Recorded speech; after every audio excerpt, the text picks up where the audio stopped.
Good afternoon students.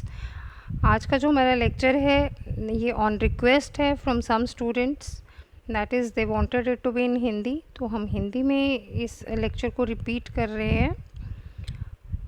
ये post fertilisation changes in the flowering plants. So आज हम इसी को लेंगे।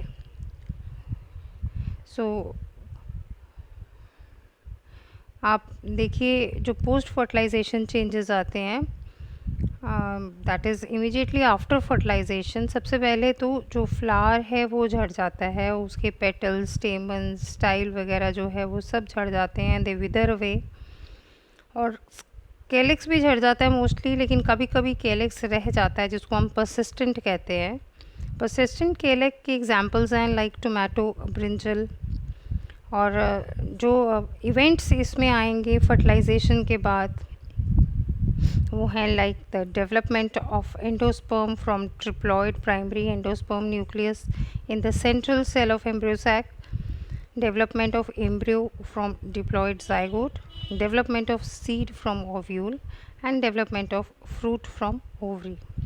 तो सबसे पहले हम लेंगे डेवलपमेंट ऑफ एंडोस्पर्म। एंडोस्पर्म जो है वो फूड रहता है उसमें, ये फूड कहाँ यूटिलाइज होता है? For the development of the angiosperms seed.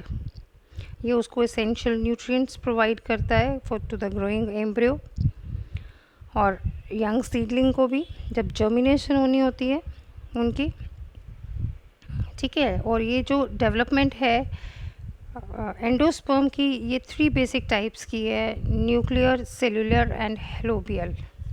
Now what is nuclear endosperm?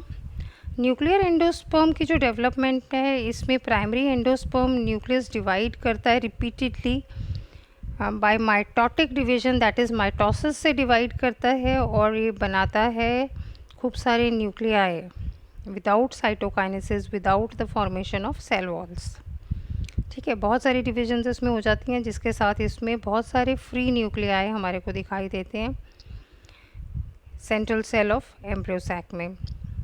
और इसके बीच में एक सेंट्रल बड़ा सा वैक्यूल डेवलप हो जाता है, क्योंकि ये प्लांट सेल है तो इसमें एक बड़ा सा वैक्यूल आ जाता है जो पुश करता है सारे न्यूक्लियाई को साइड के पोर्शन में, पेरिफेरल पोर्शन में जहाँ पर साइटोप्लाज्म है। This you can see here in the diagram in the nuclear endosperm.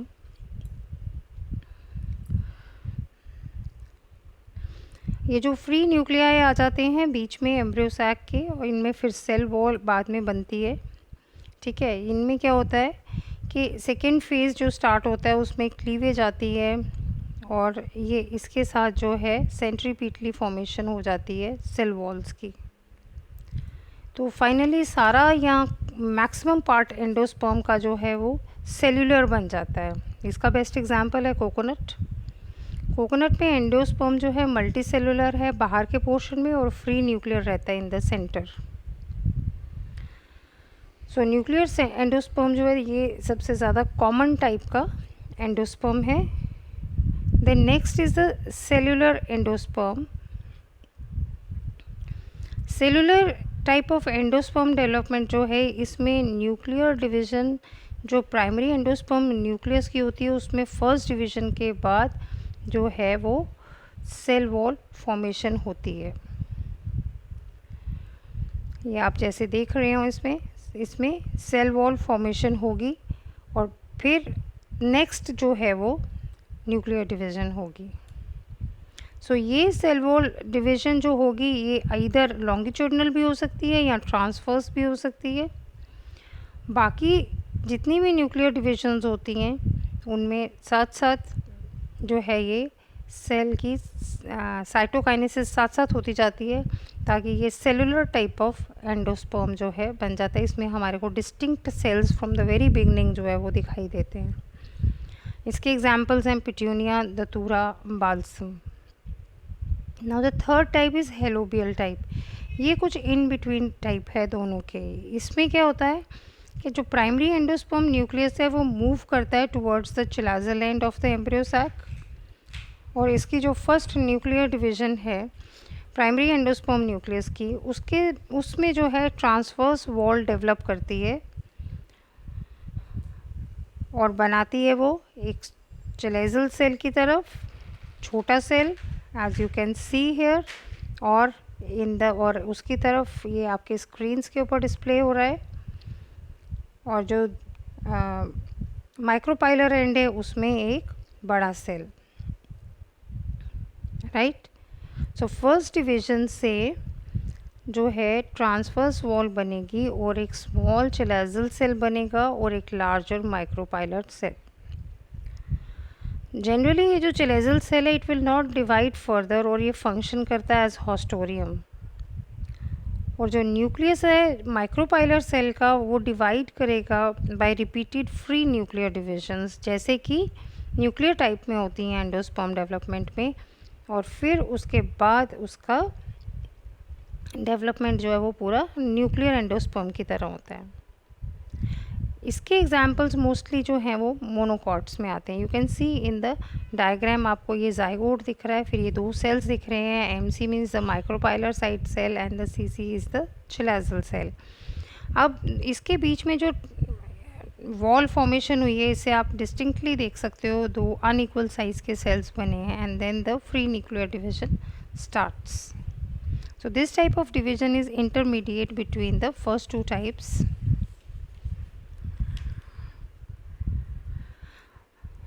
So now we come to the development of embryo, that is the embryogeny. Now the first type is the dicots. So we'll start with the dicots.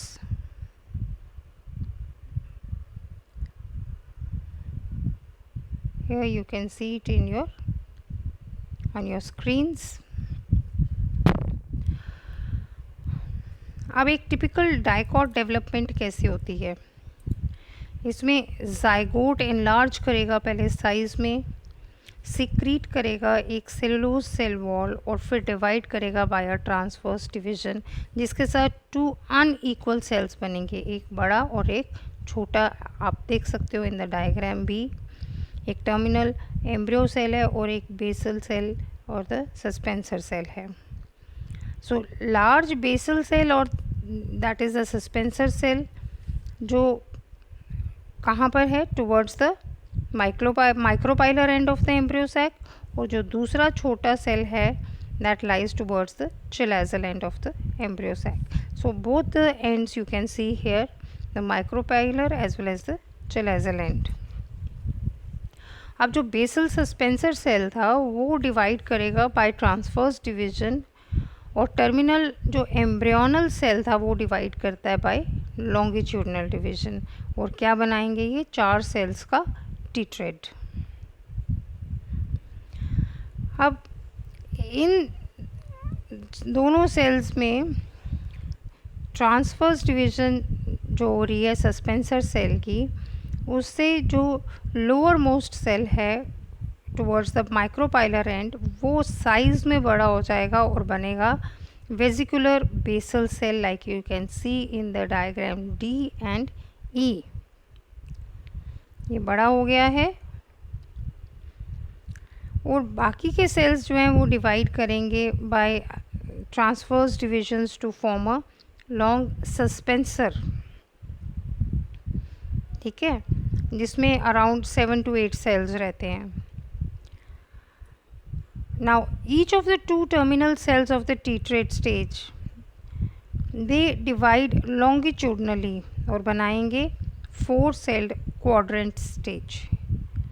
ये आप देख रहे हो नीचे in the E diagram, ये 2 celled pro embryo जहाँ लिखा है और फिर F वाले में 4 celled प्रो एम्ब्रियो। ये 4 celled प्रो एम्ब्रियो में दूसरे प्लेन में लॉन्गिट्यूडनल डिवीजन हुई है, ठीक है। सो ये जितने 4 सेल्स बन गए जो क्वाड्रेंट स्टेज के, ये फिर डिवाइड करते हैं एक और ट्रांसवर्स डिवीजन के साथ और बनाएंगे 8 celled octant stage. This you can see in the G diagram.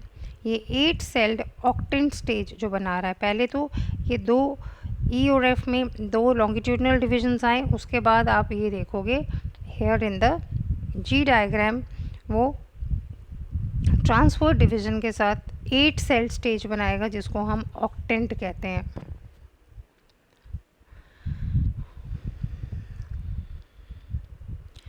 और फिर ये सारे के सारे 8 सेल्स जो ऑक्टेंट स्टेज के हैं they will divide by periclinal division to form outer protodermal cell और inner cell.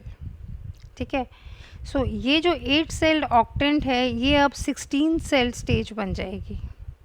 Here you can see in the H diagram कि पेरिक्लाइनल डिवीजन से ये 8 से 16 सेल्स बन गए, एक बाहर की तरफ लेयर बन गई है और एक अंदर की तरफ बन गई है by periclinal division. Is that clear now?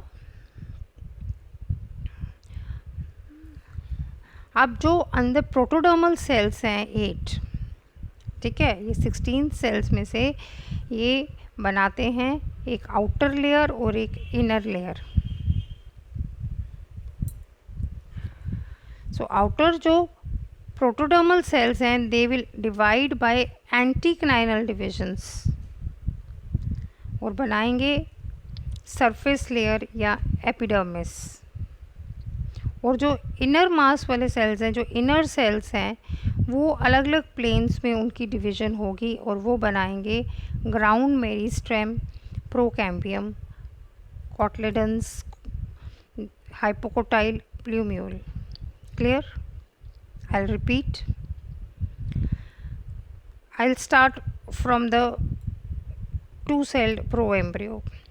Longitudinal division एक हुई, 2 cells, longitudinal division second हुई 4 cells, then transverse division हुई 8 cells, then 8 cells से 16 cells कैसे बने? बाय पेरिक्लाइनल डिवीजन, जिसमें एक आउटर प्रोटोडर्मल बना और एक इनर सेल बना। ठीक है, सो जो आउटर 8 प्रोटोडर्मल सेल्स बन गए उन्होंने फिर डिवाइड किया बाय एंटीक्लाइनल डिविजन्स और उन्होंने बनाया बाहर का आउटरमोस्ट एपिडर्मिस। और जो 8 इनर सेल्स रह गए उन्होंने अलग प्लेन्स में, डिफरेंट प्लेन्स में सेल डिवीज़न हुई और उन्होंने बनाए डिफरेंट टिश्यूज़ लाइक से ground meristem, procambium of cotyledons, hypocotyl, plumule. Clear? अब ये जो सस्पेंसर सेल है which is situated at the terminal end of the suspensor, जो in contact with the embryo है, एम्ब्रियो से इमीडिएटली ऊपर you can see in the G diagram, that is known as hypophysis. ये hypophysis divide करेगा by transverse and longitudinal divisions to form 3 tiers of cells और the 3 layers of the sales.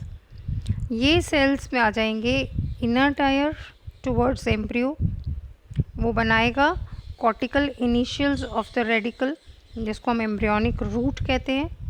The cells of the middle and outer tier they will form the initials of the root protoderm and root cap.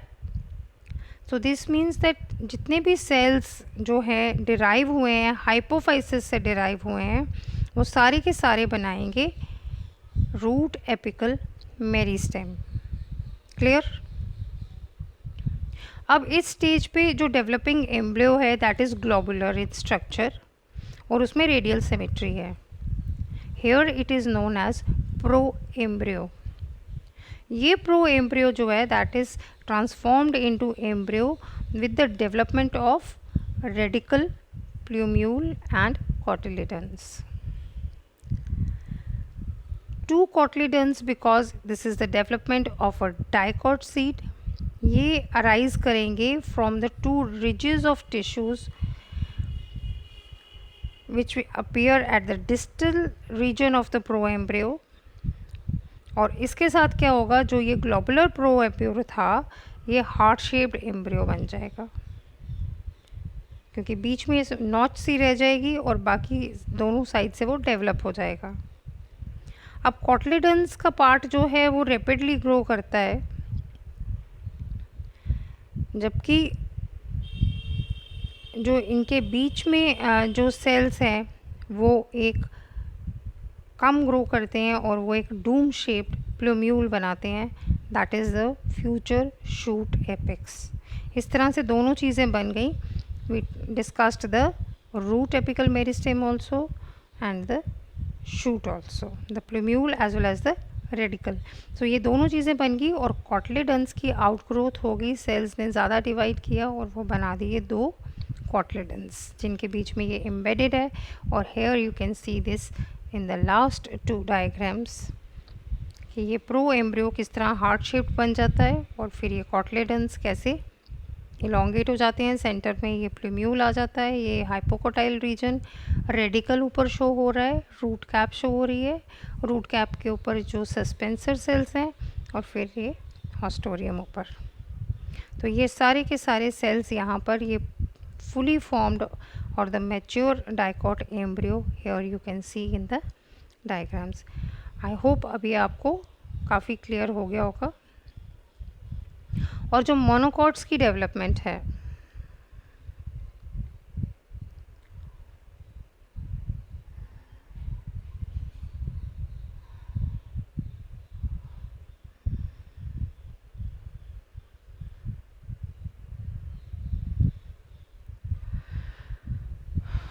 जो early embryogenesis है इसकी, जब जहाँ तक कि हमने globular pro embryo की बात की थी वो बहुत सिमिलर है दोनों में, like the dicots and the monocots.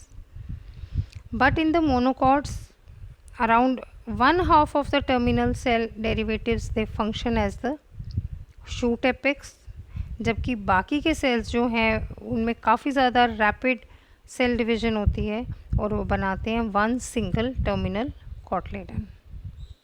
This is the difference between the monocot and the dicot. Starting initial stages they are similar, but जो half of the terminal cell derivatives जो हैं वो बनाएंगे शूट एपेक्स और बाकी के जो हैं उनमें काफ़ी सेल डिवीजन होने के बाद वो बताएंगे एक single terminal cotyledon. And this you can see in the diagrams which are displayed on your screen. I hope it is clear now.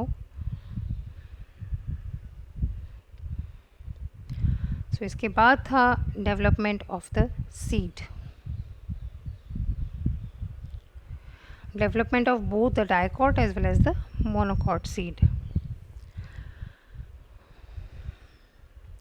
अब डबल फर्टिलाइजेशन के बाद ट्रांसफॉर्मेशन होती है ओव्यूल की इनटू सीड. तो अब क्या क्या चेंजेस उसमें आएंगे, जो जाइगोट था वो डेवलप हो गया इनटू एम्ब्रियो.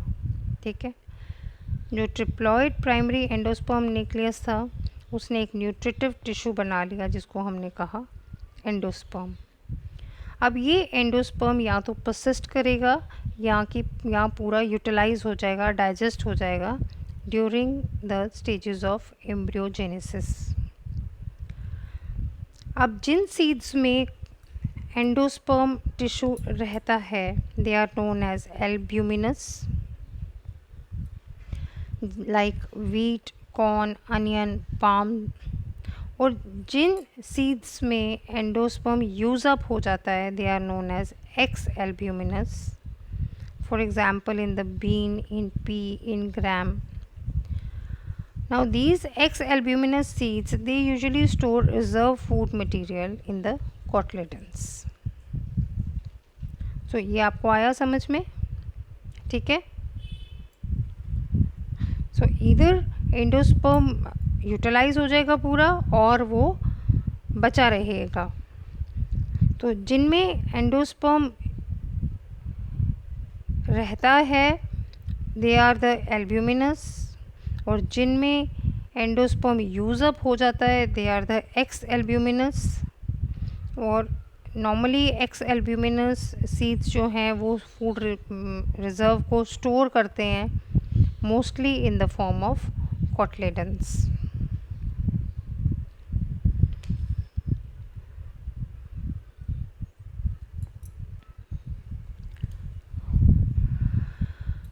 जो न्यूसिलस है वो यूज़ अप हो जाता है during the development of embryo, but sometimes it remains outside the endosperm और एज अ थिन लेयर, और उस थिन लेयर को हम कहते हैं पेरिस्पर्म। सो न्यूक्लियस जो यूज़अप नहीं होता है, जिसकी रेमनेंट्स थोड़े बहुत रिमेन्स रह जाते हैं outside the endosperm, that is what is known as the perisperm. बाहर का जो इंटेग्यूमेंट रहता है ओव्यूल का, द आउटर इंटेग्यूमेंट, वो बन जाता है hard and leathery and it is called testa, क्योंकि उसको सरवाइव करना है। और इनर इंटेग्यूमेंट जो है उसको बोलते हैं tegmen. So testa and tegmen are the two layers of the seed. Micropyle जो है that remains in the form of a fine pore on the surface of the seed. Funicle is transformed into stalk of the seed. Hilum marks the point of attachment to the stalk. Right? So you can see here a dicot seed.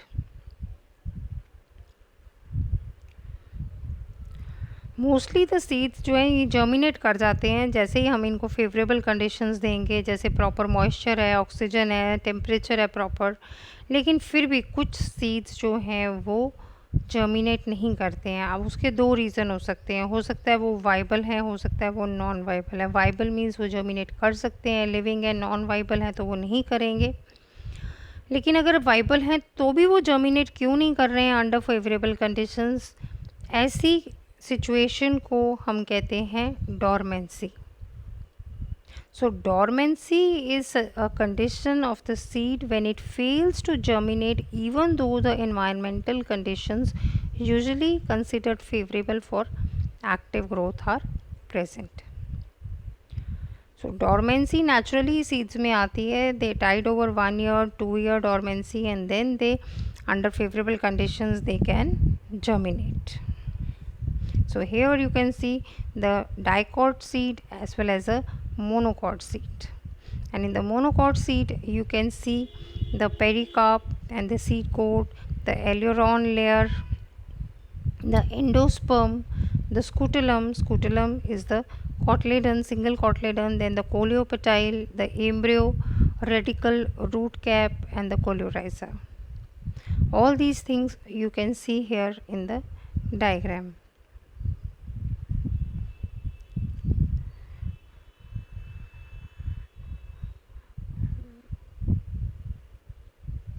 सो अब I hope आपको clear होगी जो भी आपकी difficulty थी. So with this we finish off today's revision lecture and good afternoon students.